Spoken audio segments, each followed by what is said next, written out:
प्यार से कहना धान निरंकार जी। द्वारका में, यहाँ इस रूप में, जहाँ सत्संग का आनंद पिछले कुछ घंटों से सभी ले रहे हैं, और ये संदेश कि जीते जी ही जीवन की कदर अपनी हम खुद डाल लें, व्यर्थ में जीवन को ना एक समय सारा निकाल दें। जो मूल रूप में जिसके लिए जीवन है वो कार्य एक परमात्मा की प्राप्ति की जाए। और ये कोई संदेश आज का संदेश नहीं, युगों युगों से सभी संतों ने समझाया कि अपनी पहचान, ये स्वयं की पहचान करनी है तो वो एक ही तरीका है कि ये फॉल्स आइडेंटिटी नहीं, रियल आइडेंटिटी, असली रूप में खुद को जाने, जो इस शरीर से परे ये परमात्मा का अंशात्मा। और कैसे फिर जब ये एकत्व होता है जानकारी से, ये ब्रह्म ज्ञान से, तो ये आत्मा की पीड़ा मुक्त होती है। तभी ये सैल्वेशन, ये मुक्ति की बात कि जीते जी ही ये जीवन मुक्त होना है। ये जीवन में अपने सारे काम करते हुए भी फिर ये कैसे अपने जीवन में हमें वो एक तरह से रिस्पॉन्सिबिलिटीज़ से मुंह नहीं मोड़ना, पर रिस्पॉन्सिबिलिटीज़ करते हुए भी ये प्राथमिकता हमेशा निराकार पे ही। तो भाव यही कि कैसे एक एक संत का जीवन अगर हम देखें तो सही कारण से ही परमात्मा से प्यार करना है, यही संदेश मिला। क्योंकि अगर लालच से परमात्मा से प्यार है तो फिर वो असली मायने की भक्ति नहीं रही। अगर सिर्फ कोई एक सिक्योरिटी ही जीवन में चाहिए, एक सुरक्षा रूप में कि कुछ बुरा नहीं होगा इसलिए परमात्मा का नाम लेते हैं, जुड़ते हैं, तो फिर वहाँ पे भी ये निस्वार्थ नहीं हुआ मन, ये भक्ति फिर स्वार्थ की ही कहीं इस वजह से ली जा रही है नाम कि कैसे हम अगर परमात्मा का नाम लेंगे तो शायद एक शरीर में भी कोई कष्ट नहीं आएगा, आर्थिक हो या कैसी भी एक बुरी चीज़ें एक ये जीवन में नहीं महसूस करने को मिलेगी। तो भाव वही जैसे अभी सत्संग में भी सुना कि ये सूफी संत राबिया की जिक्र भी हुआ, और उन्हीं की ये कहानी भी कि एक दिन बाजार में एक हाथ में मशाल आग की लेकर और दूसरे हाथ में पानी की बाल्टी लेके पूरे बाजार में ये सूफी संत राबिया घूम रही थी। और पूछने वालों ने पूछा कि ये क्या कर रहे हो, तो बात यही बोली गई कि ये जो मशाल है, इसकी जो आग है, इस आग से मैं ये हेवन, ये स्वर्ग, इसको जलाना चाहती हूँ, और जो बाल्टी में पानी है इससे नर्क की आग बुझाना चाहती हूँ। और फिर पूछने वाले पूछते हैं कि वैसे तो ऐसा कर नहीं पाओगे, पर चलो अगर ऐसा कर भी दिया तो उससे हासिल क्या करना चाहते हो। और वहीं राबिया जी ऐसा बोलती हैं कि एक इंसान ने जहाँ इस तरह से अपनी सोच, अपने जीवन को बना लिया है कि ये एक ईश्वर का नाम लेके स्वर्ग मिलना है, और नहीं मिल अगर ईश्वर के साथ तो फिर नर्क। तो जब ये दोनों एंटिटी, स्वर्ग और नर्क ही खत्म हो जाएंगे, जिस तरह से अगर वो बात समझाते हैं कि नर्क में अगर जितनी भी आग है उसको ये पानी बुझा दे, और स्वर्ग की शीतलता वो शीतल ना रहे, वहाँ पे आग लग जाए, तो फिर ना स्वर्ग बचा ना नर्क, तो अब क्या बचा। और बात यही वो संत समझाते हैं कि एक परमात्मा और परमात्मा से प्यार यही बचना है। क्योंकि अगर वाक्य ही ये प्रेमा भक्ति भरा जीवन बना रहेगा तो किसी लालच से कि अच्छी चीज़ें अगर हम कर रहे हैं तो स्वर्ग मिले, या फिर भय बुरी चीज़ों का कि स्वर्ग ना मिले, जब इन बंधनों से भी हट गए तो प्यार ही बचा, और प्यार ही सही कारण भी इस परमात्मा के प्यार में भक्ति की गई तो वाक्य ही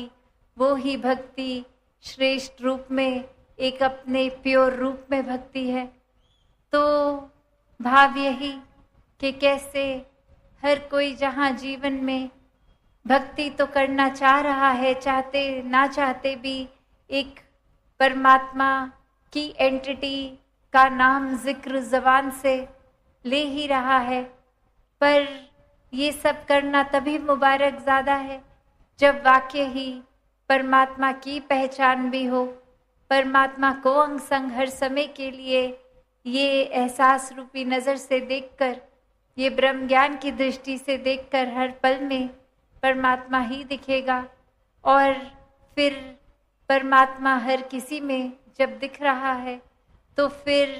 ना किसी के प्रति कोई बुरे ख्याल, ना ऐसी सोच कि कर्म बुरा होगा, और ना ही उस रूप में और कोई एक वेस्टेड इंटरेस्ट, एक स्वार्थ के कारण कुछ हम किसी के साथ व्यवहारिक रूप करेंगे, दिखावा करेंगे, छल कपट करेंगे। तो बात वही कि कैसे एक प्रेम का नाता जब परमात्मा से हो जाएगा तो ही प्रेमा भक्ति की शुरुआत, और इसी प्रेम के रंग में ये प्यार और परमात्मा जहाँ एक ही दर्जे पे, और वहीं यही प्रेम बनकर हर एक तक प्रेम पहुँचाएंगे। और यही प्रेम जो फिर कण कण में विराजित परमात्मा, और इसी के लिए ये हर एक इंसान से फिर प्यार इस तरह होगा कि किसी की कमियों से पहले उनकी अच्छाई ही ये नज़र देखेगी, और फिर हर किसी के लिए ये मन वाकई ही परमात्मा से भी अरदास करके कि हर एक के लिए ये बेहतरी वाला जीवन हो, हर कोई अपने जीवन में परमात्मा के ही रंग में रंग कर हर कार्य को करे। फिर ये नज़र कोई भेदभाव भी नहीं देखेगी कि कोई कहाँ पैदा हुआ है, किस प्रकार की भाषा या जाति का है, क्या रंग है,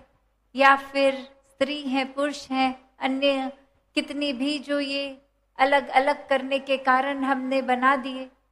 तो ऐसे भावों से मुक्त हो जाता है इंसान ये ब्रह्म ज्ञान से जुड़ के इस सोच को अपनाकर कि वाकई ही एक ही समान हर कोई, और अब अगर कोई ऊंचा है तो अपने कर्मों को इस जीवन में जीकर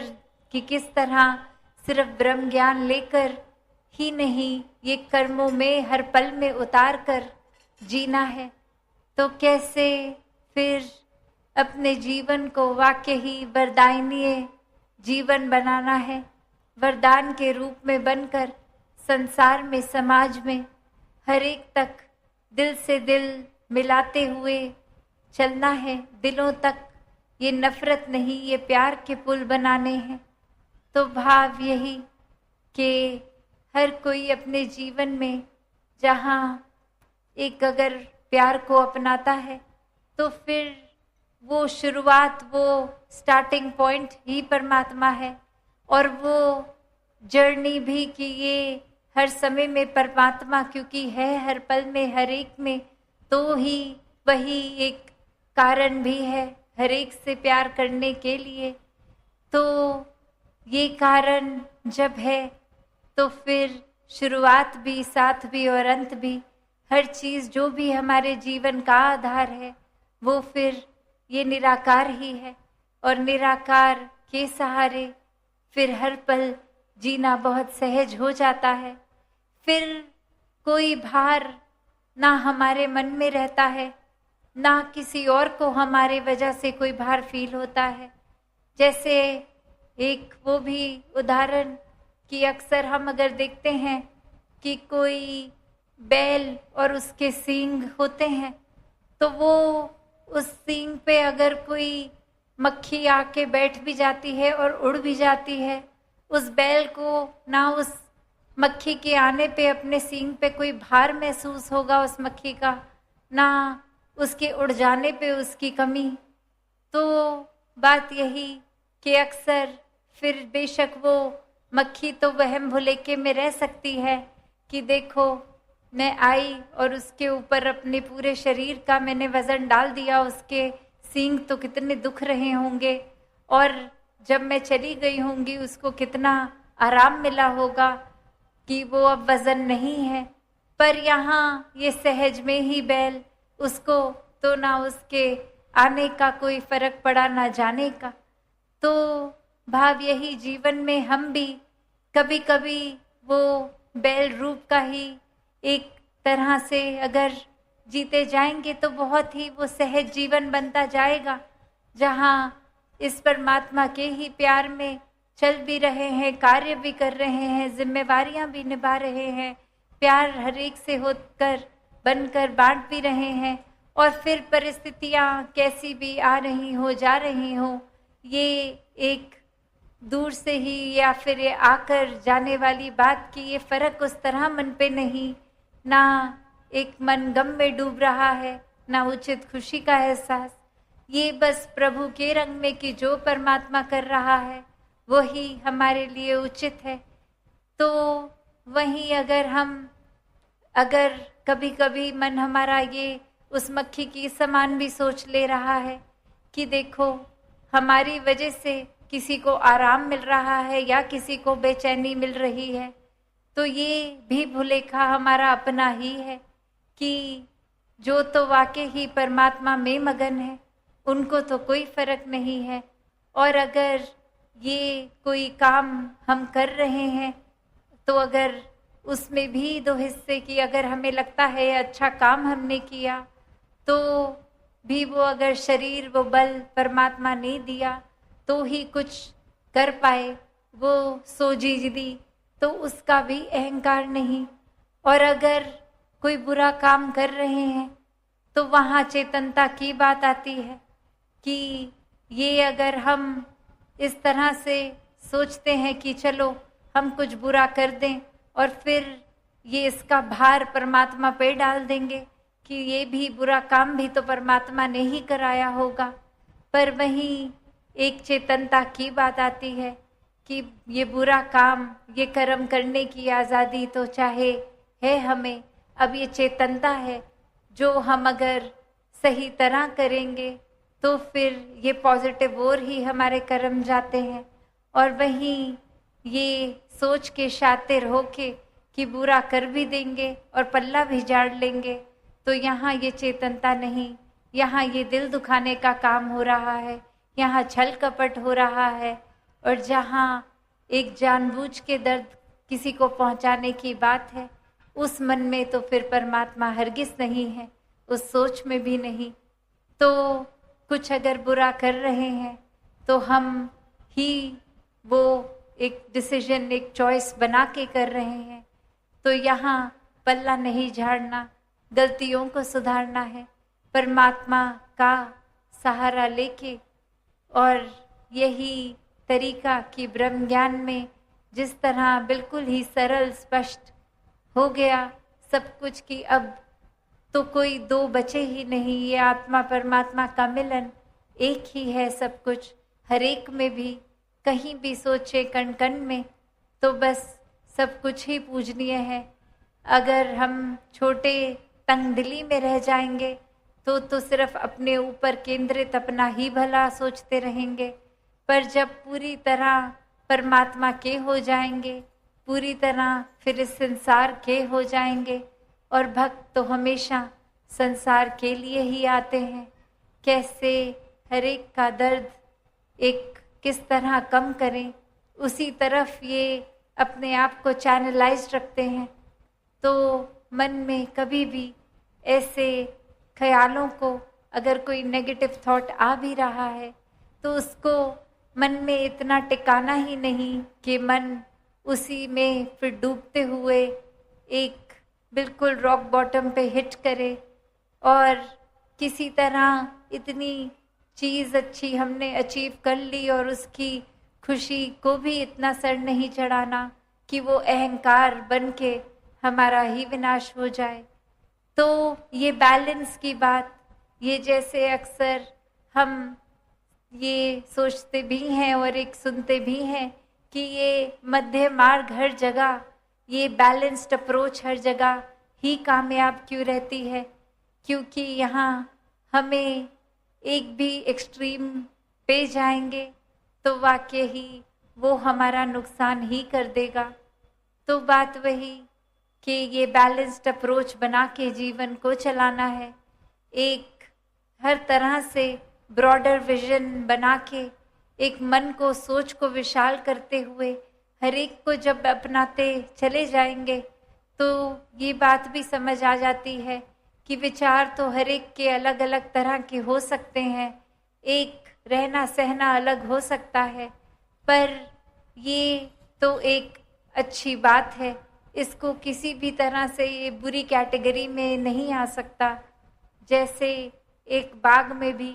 अलग अलग फूल हैं तो ही खूबसूरती है, तो जब हमने हर एक को एक्सेप्ट किया तो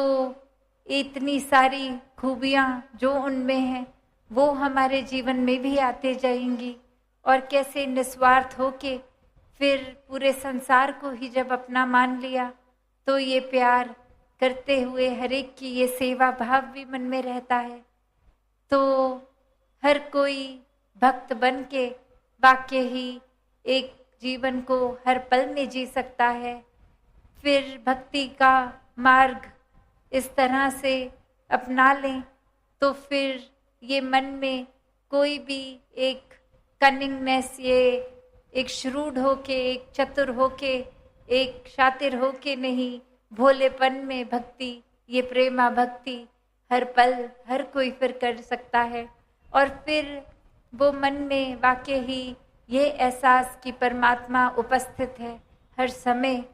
तो फिर मन ये चाहे कितना भी चंचल है, जैसे एक घोड़ा अपने आप में तो कहीं भी भाग ले, पर अगर लगाम है तो दिशा मिलती है। तो उसी प्रकार जब ये परमात्मा है, ये मन को पता है, एहसास में है, तो मन कितना भी चंचल हो ये सही दिशा में ही मन रहेगा। फिर ये काबू खुद हम भी कर पाएंगे। तो कैसे जहाँ परमात्मा की उपस्थिति वहाँ अहंकार रहित जीवन, तो ऐसा ही जीवन हर कोई जीता जाए, प्रेमा भक्ति हर कोई करता जाए। साथ संगत जी प्यार से कहना, दान निरंकार जी। महापुरुषों, ये विचार हर एक इंसान तक पहुंचाने में मदद करे। हो सकता है आपके एक प्रयास से कोई ज्ञान का हकदार बन जाए और सतगुरु की कृपा से ज्ञान को प्राप्त करके